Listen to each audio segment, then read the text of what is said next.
la consommation globale de vidéos est très importante et elle va plutôt en augmentant. Les coûts de production diminuent parce que le matériel diminue. Maintenant, c'est vrai qu'il y a il y a le coût humain qui diminue pas et la vidéo, ça prend du temps. Les audiences des vidéos restent quand même individuellement faibles. Il y a aussi une fragmentation de l'audience qui fait qu'il ne faut pas rêver. Donc malheureusement, faire un reportage de 3 minutes, il faut quasiment autant de temps si on le fait pour le JT de TF1 que pour un site web d'info. Au JT de TF1, il a l'audience qu'il a, il y a le budget de la rédaction de TF1. Quand on fait 30 000 vues sur un site d'info, donc derrière, ça suppose quand même de réfléchir à la façon dont on produit et quel format on fait.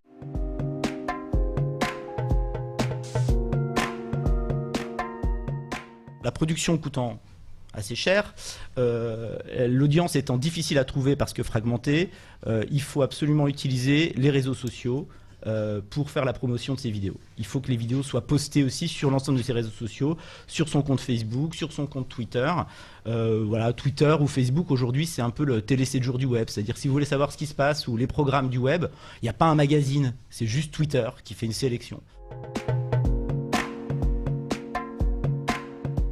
Lorsqu'on part d'un quotidien et qu'on a un site internet à côté, des risques de cannibalisation. La réponse qui est en vogue actuellement dans le groupe L'Équipe, c'est de ne pas reproduire, notamment à l'identique, les contenus du quotidien sur le site internet, mais d'avoir des contenus propres donc, et complémentaires qui s'ajoutent.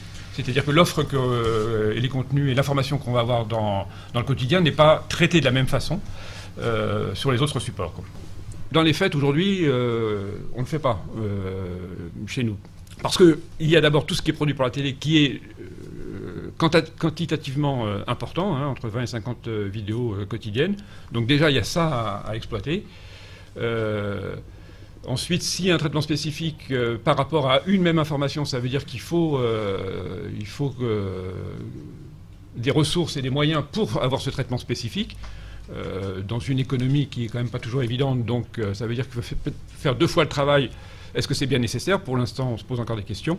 Et puis, le document d'info, enfin l'image, elle a pas forcément de la même façon, notamment en termes d'édition, mais l'information en image, elle a tout autant vocation à se trouver sur une chaîne d'information en continu de télévision que sur un site internet, quoi. Donc pourquoi changer, quoi.